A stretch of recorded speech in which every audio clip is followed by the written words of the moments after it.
Welcome to another episode of Life After Corporate, my friend. And if you're new to our show, welcome home. This is where you get the best advice and the real scoop on what it takes to successfully launch, grow, and scale a services-based business. So whether you're a coach, a consultant, or other service provider, you're in the right place.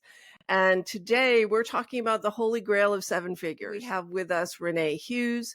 And when you said seven-figure poor, the light bulb went on in my brain, and I realized that this holy grail that six-figure entrepreneurs are chasing is not the panacea we all think it is.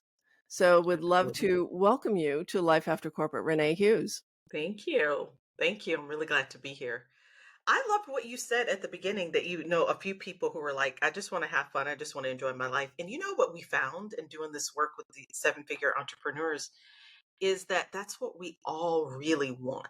The thing is that, like you said, it's this holy grail. We think that if I can just clear a million, if I can get into the millions, then if you go back to the why, you start asking people why. Why do you want to make figures? Why do you want to be into the seven figures? It's because they want to feel that safety that they can just relax, pay their bills without worrying about it, spend time with the family and the whole thing. And then what's happening is as we get there, and you really start noticing it. This is what I mentioned to everybody. You start noticing the pattern around mid six figures.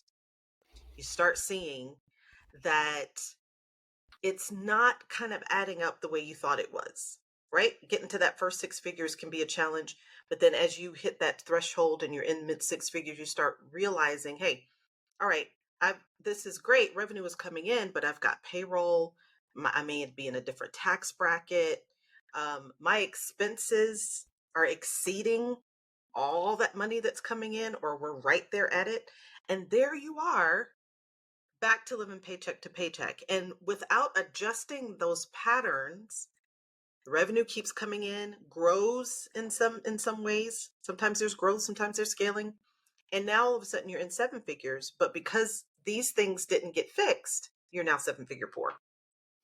Oh my God, that's our Yeah. conversation today, and what a fantastic setup. So before we dive into really breaking this down for people on, what are the mistakes that you're making and how can you fix those before you get to seven figures, I want to hear more of your backstory. Like, how did you get here? Do you have a life after corporate story? Were you once a corporate employee? Yes, definitely have a life after corporate. So I learned business and was kind of born and bred in New York when Wall Street at its heyday, I call it, in the 90s and early 2000s, as an assistant. So I learned, it's so interesting. I didn't go to school for business, didn't have a degree or anything like that. Am a very creative person. And my thought was I was going to go to New York, I was going to be a makeup artist, and I was going to do all these different things. And I would just do, work at some of these jobs to like pay the bills. But I fell in love with it. I fell in love with business. And I learned from some of the smartest people, billionaires that were running these deals and making money and just doing it with such flair. And that was my corporate story. I worked at like Merrill and Citi and things like that, and really enjoyed it. And some of the old hedge funds that have closed, Tiger Management, some people may know them, or the Carlyle Group.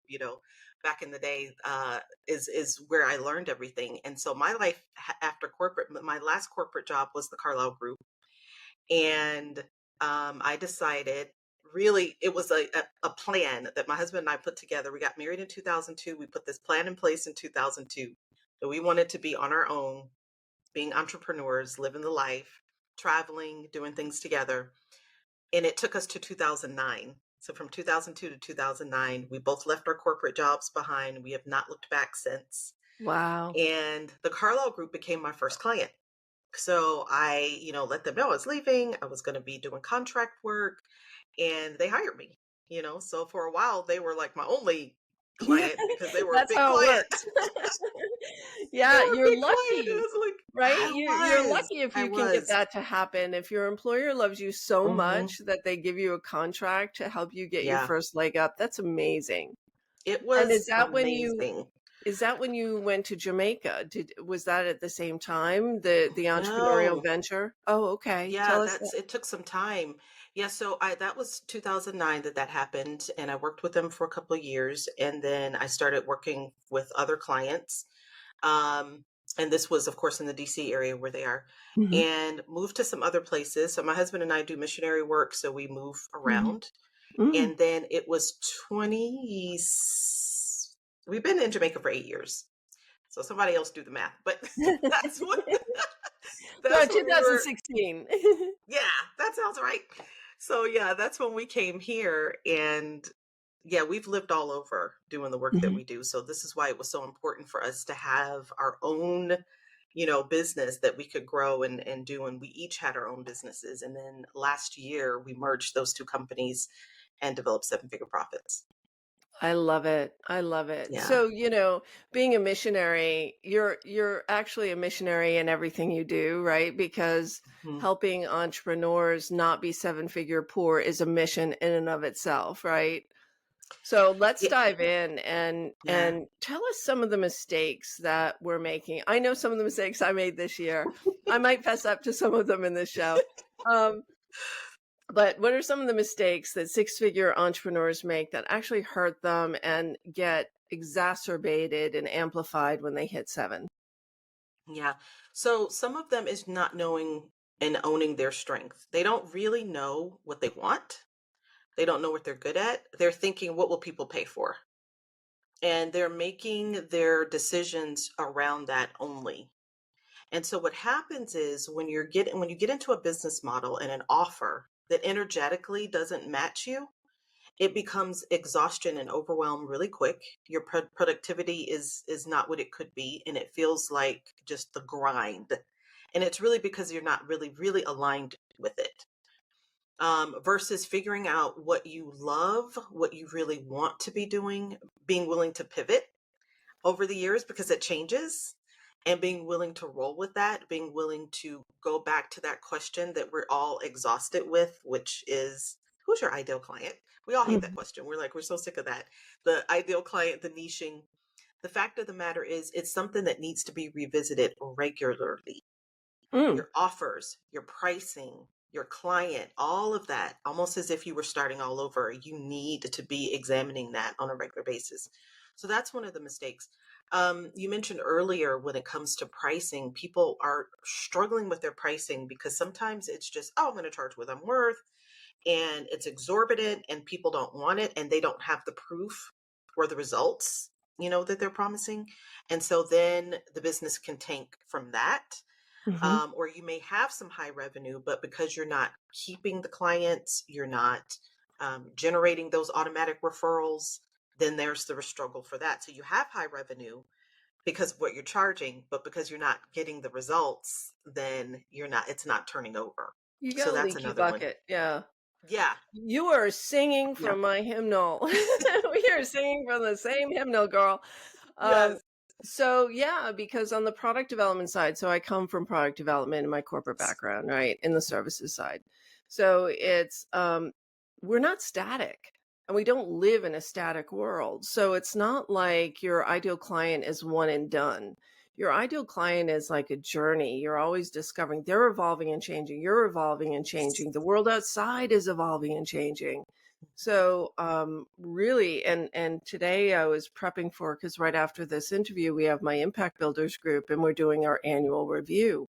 And we go back and say, what changed? What shifts did you find? So how do you guide people? Because pricing is also very tricky. And I always say, I cringe when people say, oh, it took me so long to charge my worth. And I'm like, no one's buying your self-worth, so Thank you like, for what saying is that. that? Like, you are Wasn't priceless. mean. Yeah. Yeah. So how do you Hmm. love to get your point of view on this? Like, how do you guide people in what's in alignment? Because that was also a key word that you mentioned. What's in alignment with who they are, what they're good at, and what the world needs? Yeah, so guiding them on it, that's where the profit psychology comes in. And honestly, it's a lot of questions, Deb. So it's, it's helping them to discover it because they know, but sometimes it's buried so deep and there's all these walls as to why we make the financial decisions we make. All right. So let me give you an example of a client who said her, her business well into the seven figures, multiple seven figures, but she felt as if any minute the doors were going to close. So we had to get to the heart of that why. What's happening, because every decision was being made on, we have to keep this going, we have to have more, we have to have more, we have to, it's because it's I'm going to lose it all, you know. And when we peeled it all back, it had to do with that her grandparents had lived through the depression. She was raised in a house of abundance. They were fine. But her grandparents, so that epigenetics, it's in Mm, there. We understand that genetically we might be predisposed to, high blood pressure or high cholesterol or this or that. But we forget that the emotional pieces in our relationships with people and with money also can be inherited. So we had to peel that back to figure out the motivations of everything, which gave her the creative space to say, what do I want to do? Not what do I have to do? Get rid of all the frenzy and the fear. What do I want to do? So mm, that's the first step in guiding them, which is difficult sometimes for people because when they come to us, they either come through my channel, which is profit psychology, or they come through my husband's channel, which is they're coming to a CPA firm, and we offer CFO and CPA services, and they're just like numbers, numbers, numbers. Help me save. I'm bleeding in taxes. Stop it. So when we introduce this portion, sometimes people are like, what? I don't want to talk about my feelings. I want you to make my tax situation go away, which we do. But this is such an important piece to help them get to the heart of the decisions they're making and why they're making them. So it's kind of mm. like the first step. Wow, that's beautiful. Because, Yeah. yeah, we all have legacy. My dad was a CFO, and we lived a really abundant lifestyle because, he was really practical with his money. But as a kid growing up, it was really hard because there were so many constraints and so much judgment and shame if you didn't align with his values. And so, as soon as I left the house, I was a rebel.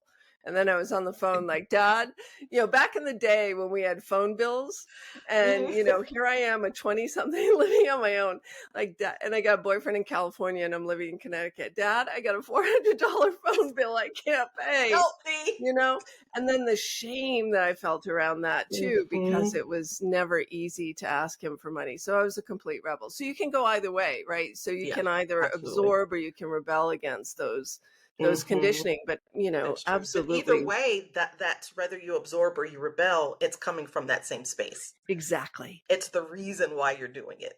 Yeah. exactly, It's got to address those exactly. issues. I love Yeah. that. So, what are some of the psychology is super important because it becomes the unconscious drivers of our behaviors, and they're so sticky, Renee. Like, I have seen myself and, even caught myself. Now, I've been on the planet for a few decades, right? Mhm. And Same here. even lately, I've said, oh my God, that is a past money habit. Look what you're doing. You're doing what you used to do when you were in your 30s. Now, what's up with that? So, that's an important piece. So, unpacking and unraveling that. Is that why we're seven figure poor? Like, is that at the root of seven figure poor? Is that conditioning? Yeah, it really is. It's at the root of it, because I'll give you another story because it helps to show what's happening. We had a client who was, again, multiple seven figures, very successful, very smart. Um, had a very significant debt to the IRS, very serious problem. But our CPA CFO team had resolved it. They had one thing that they needed to do, and it was a very simple thing. It was a phone call with the CPA, and they couldn't do it. The stress, the overwhelm, it was one conversation. They wouldn't return phone calls and emails because they were overwhelmed with fear of what they were going to hear. It was actually fantastic news. We had emailed them, we had called them. We're like, you're good. They only want this. They're actually going to settle this with you. It was even my husband's just really good at this. And even the person on the phone, the IRS agent said, we can't believe that we're doing this. This is very unusual that we're doing. But given Mhm. the case that you've set before us for this person, we're doing it. But it's a one and done. It's one shot. And this person lost hundreds of thousands of dollars that could have been wiped away because they were too overwhelmed and afraid to make a phone call. Yeah. I think So go ahead. it's sometimes it's a shame. It Like, is. I It's know I used to avoid phone calls with my financial advisor when I first launched yeah, my business because so much money was going into the business and not much was coming out of the business. And I remember avoiding those phone calls. yeah. And We now, see it so often. Nobody wants to really talk about it. no, and the blessing of having someone like you in your Mhm. corner is that it takes the shame away. It does. Because if you Hmm. can develop a trusting relationship with a fractional CFO, um, someone who's going to manage your money and paint different scenarios and who is never judging you. Like, Never I judging know you. you, Renee. Hmm. You are one of the most loving people I know. You care Thank you. so much about your clients that, there's no reason to avoid the conversation and every reason to do it. Like, I got a six-figure line of credit on the advice of my fractional CFO. Now, I never would have thought, I didn't think I qualified. I Yeah. didn't think I qualified. And this year was the year to have that in your back pocket because there was a Right. lot Wasn't of it? craziness in the market. So Hmm. that's so interesting.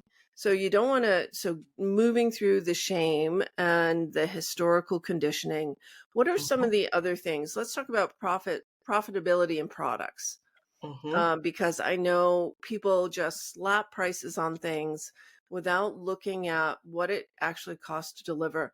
And I know that when I've taken the time to do that, it's been eye opening. And when you do it, you can make different choices, right? That's absolutely true. Yeah, we had a client recently. She's doing wellness retreats, and this was like the third year in a row prior to working with us that it wasn't profitable. Mm. Making a ton, and it's like, what's happening? Am I doing something? What? And it's just a matter of what you just said. It's sitting down and looking at the numbers. It seems so simple, but it's something that we don't do.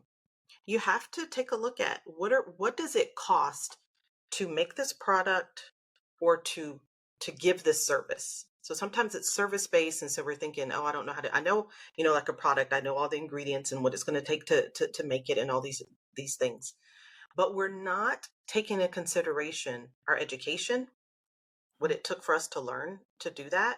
We're not taking into consideration all the materials, whether it's product or service. There are materials, there's software, there are programs, there are other people.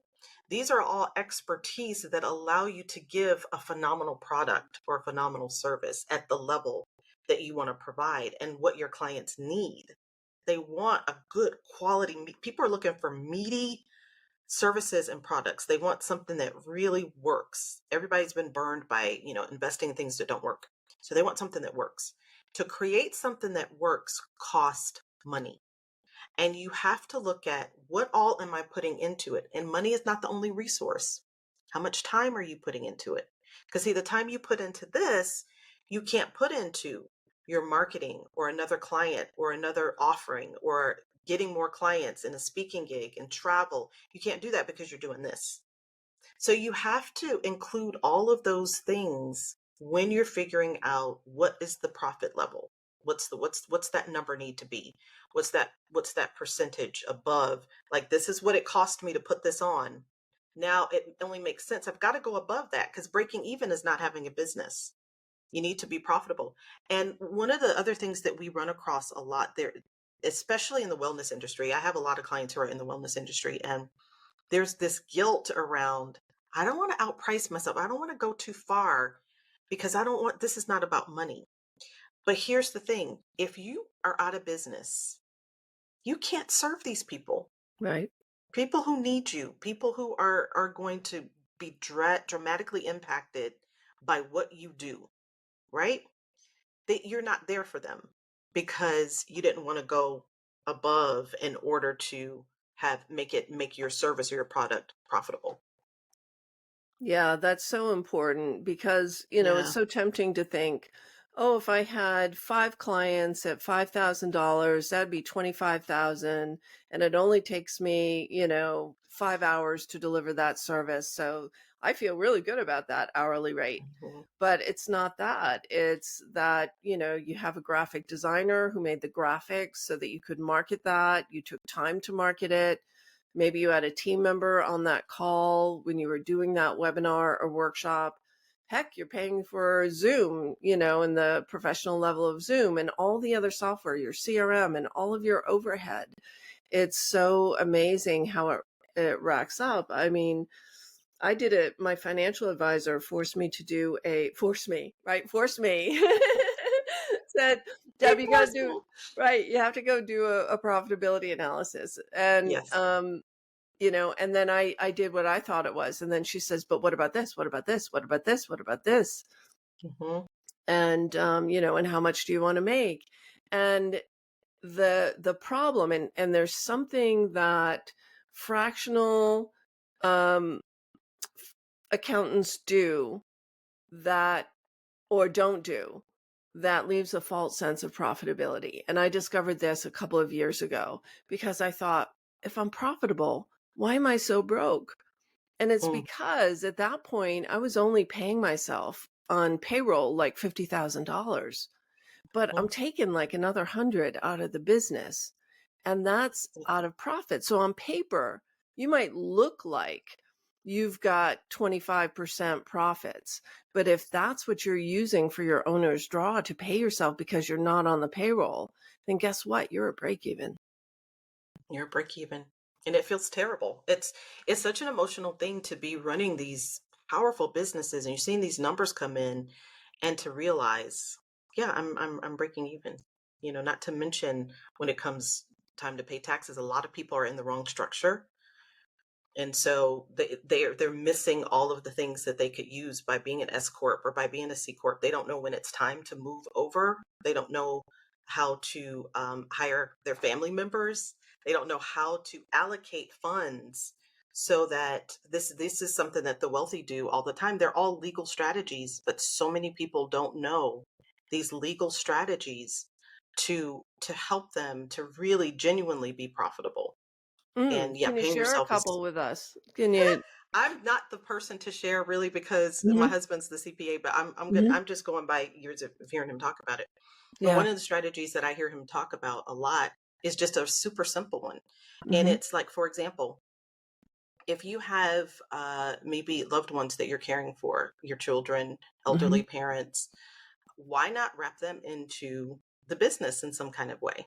You mhm, know, and instead of, hey, I need money for my phone bill, like your dad had to give you, or I need money for this, or I need money for that, and all of this is coming out of your personal that 50, like say you pay mhm, yourself 50,000. It's coming out of that, right? mhm, Have it come out of the business, and the IRS allows that.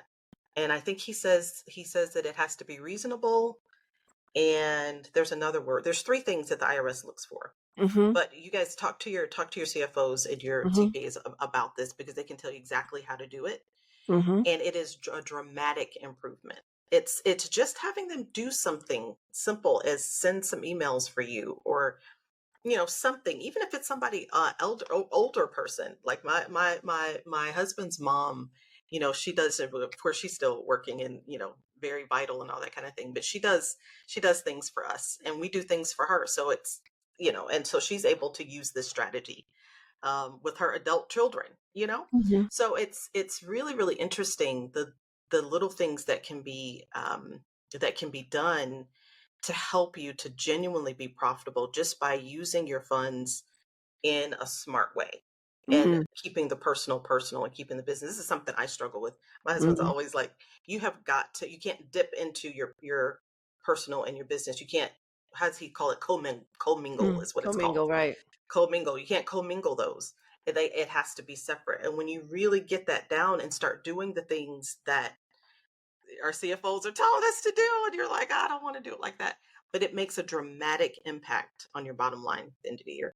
So interesting. Love to dig in Hmm. more about that. Yeah. Let's talk about what you're seeing in the market today, right? We started talking about product development. Nothing is static. Your ideal client is changing. You're changing.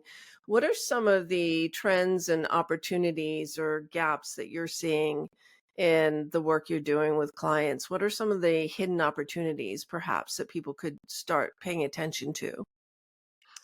Hidden opportunities. That's a really good question. I think that one of the hidden opportunities definitely are these tax strategies that I'm talking about. But when it comes to offers and how people are going about their business, I think one of the biggest missed opportunities is something we've talked about for a long time, and it is a trend where people are talking about slowing down. Hmm. Um, and there's so much wisdom in being able to put that self care and the slowing down in the right place. Um, to figure out what your enough number is. This is something we're talking a lot about. It's it's being able to say this is enough. Like we're going to be happy at this particular number. There's definitely a trend in talking about profitability. People are starting to get it because year after year they've been stuck. And so there's a trend in talking about, how can I genuinely be profitable? We get people who are paying hundreds of thousands of dollars in taxes that they did not have to pay. Wow. And just so my husband does a thing where that's called the second opinion. It's a free review where he is literally finding hundreds, and I'm not exaggerating, hundreds of thousands of dollars that did not have to be paid legally. Hmm. Things that the IRS absolutely accepts that they didn't have to pay. So I think that the trend of I'm not sure if that's what you're asking, but I do think that that's Hmm. a trend where people are starting to look Hmm. at, we need to be profitable. I think people are paying closer attention to their bottom line. Yeah. And Yeah. when it comes to profitability and pricing, because they're linked, they're hand in hand, right? Is, Hmm. many of us are solving what is very expensive problems for clients. And I think in the last year, we saw a price sensitivity emerge that wasn't there 3 years Hmm. ago or even 2 years Absolutely. ago. And so the whole psychology of how do you manage around profitability when profitability hits price sensitivity. Yeah. Oh, I love this question. So it's true. People are price sensitive, and the reason for it is there are a lot of people have been burned. So the Mm. very first thing I want to say to people who are dealing with that is embrace it and accept it. Don't fight against it and feel like, oh my, this is a scary time and people are price sensitive. Make it work for you. Because in truth, that goes away with a conversation. It is all about messaging. It is all about messaging.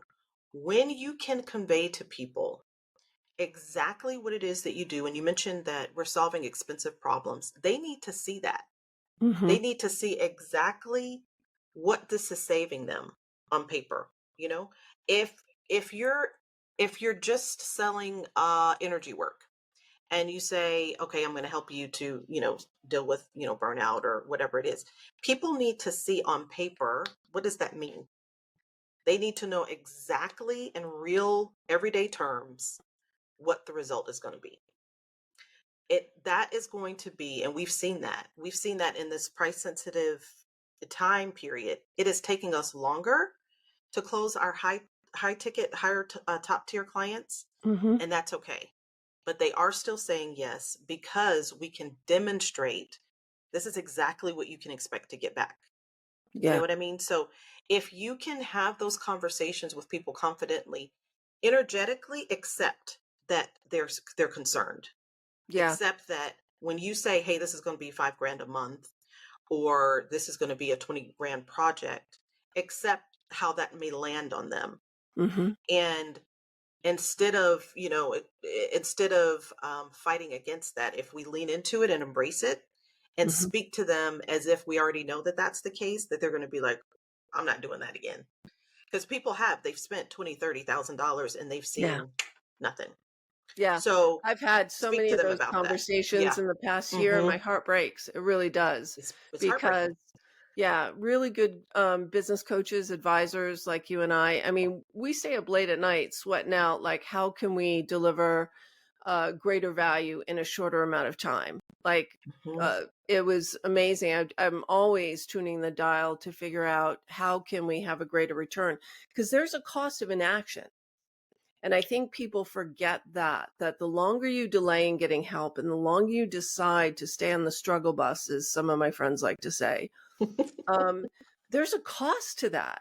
And Mhm. if you want to make $400,000 a year and you divide that up by 260, is it 260 days, 260 working days we Mm. have in a year? I think that's an accurate statistic. Or 48 weeks in a year, because not everybody's working every single week. 44 to Mhm. 48 weeks is Yep. on average. Then you get to a cost of your time. And, if you decide to figure it out and just throw spaghetti on the wall and see what sticks instead of hiring an advisor to help you get there Mhm. faster, I bet, and I'm going to create a calculator on this. I will guarantee they'll cost you more. It will. It will. We made that mistake early on. Oh, we're going to be grassroots, organic. We don't need anybody to teach us. We've already learned this stuff.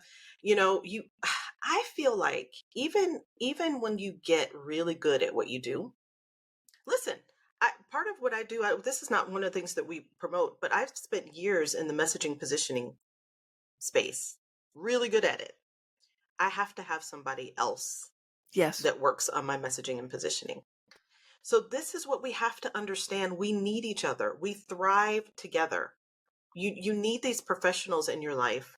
It just takes you so much further faster. And I think about your clients who are coming out of corporate. Listen, you've got to replace that salary. Mm. Don't try to figure it out. Work with somebody who's done it. Like they've done it. They've already done it. And in like somebody like you who's keeping up with trends. Things are constantly changing.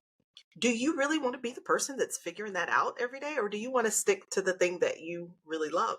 So hire somebody that can take you on that journey, and they can and you have a thing that I really love. You have this lifelong journey with your clients. Mm. Where they are, you work with them all along the way, which is beautiful. And that's what you need. That's what I recommend for people to find folks that are going to stick with them in the ebbs and flows of how their business moves, instead of kind of jumping from coach to coach to coach to coach. Yeah. Find like your team and roll with them. If they're delivering, you keep rolling with them.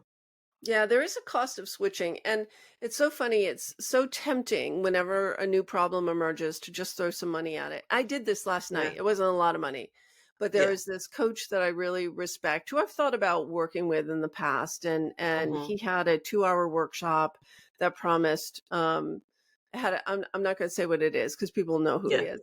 And, I sat there for 2 hours and I actually multitasked because I was like, "Oh, I've already done this. I've already I done did this. that. It's Check, already in check, check. place. I Yeah. already have Hmm. triggers for December. I already have, a launch plan for January. I have a new product launch in a couple weeks." So it even happens to us at this level. We'll see a bright Hmm. shiny object and say, "Oh, That's. maybe he knows something I don't know. Maybe I should Hmm. sign up for this."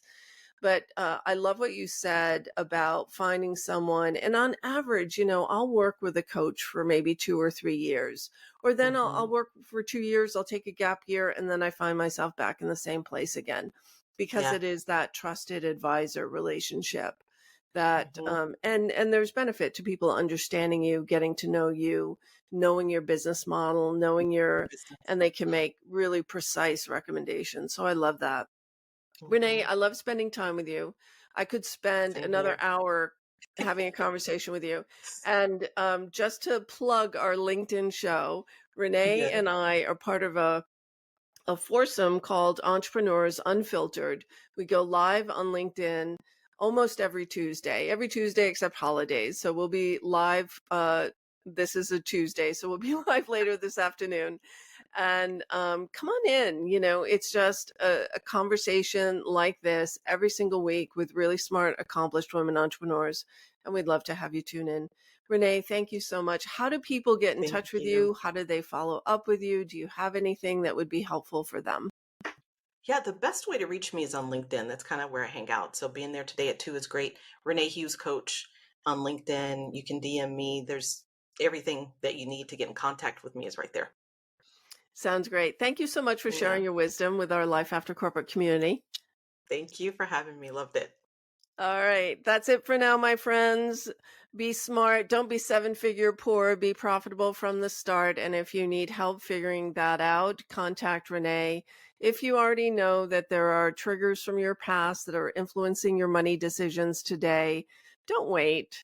Let's identify, let's release the shame, release the fear around your numbers, and really learn to love yourself through the process of loving your numbers. So that's it for now, my friends. We'll see you next time.